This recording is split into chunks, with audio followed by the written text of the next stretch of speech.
Before we discuss the effects of melting ice caps, we should understand the differences between iceberg and ice caps. Iceberg is a large piece of ice that has calved from a glacier, which does not contribute a lot to the rise of sea levels. On the other hand, ice caps are large sheets of ice covering vast region.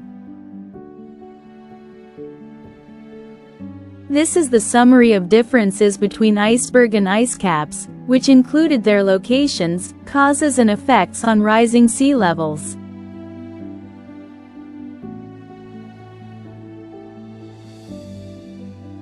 Rising sea levels is one of the environmental effects of melting ice caps. Complete melting could raise sea levels by around 70 meters, submerging coastal cities. Animals will also lose their habitats. Animals such as polar bears and other species which are dependent on ice would face extinction. Furthermore, without ice caps reflecting sunlight, it will accelerate global warming. Darker ocean absorbs more heat, which increases the temperature. Melting ice caps also cause huge destruction on economics.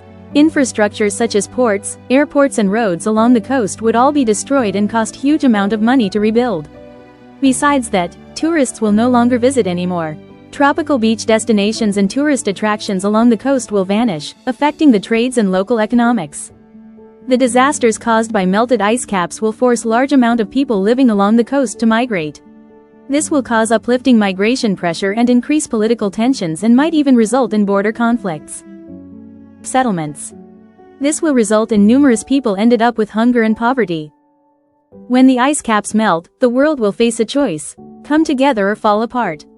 On one hand, nations could unite in an unprecedented effort, sharing technology, resources, and policies to slow climate change and protect our future. On the other hand, the crisis could spark rivalry and instability, as countries compete for shrinking resources and new ice-free territories. To save the world from melting ice caps, we all should work together. We can switch to renewable energy such as solar and wind energy to reduce greenhouse gases emissions. Next, we should also protect our environment and encourage reforestation.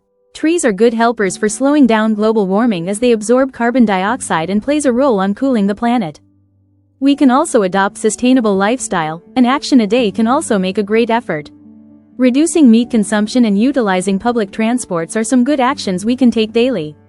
Lastly, it is also crucial for us to share the significance of saving the planet. We can educate people about the effects of climate change and inspire actions in communities to achieve a better environment.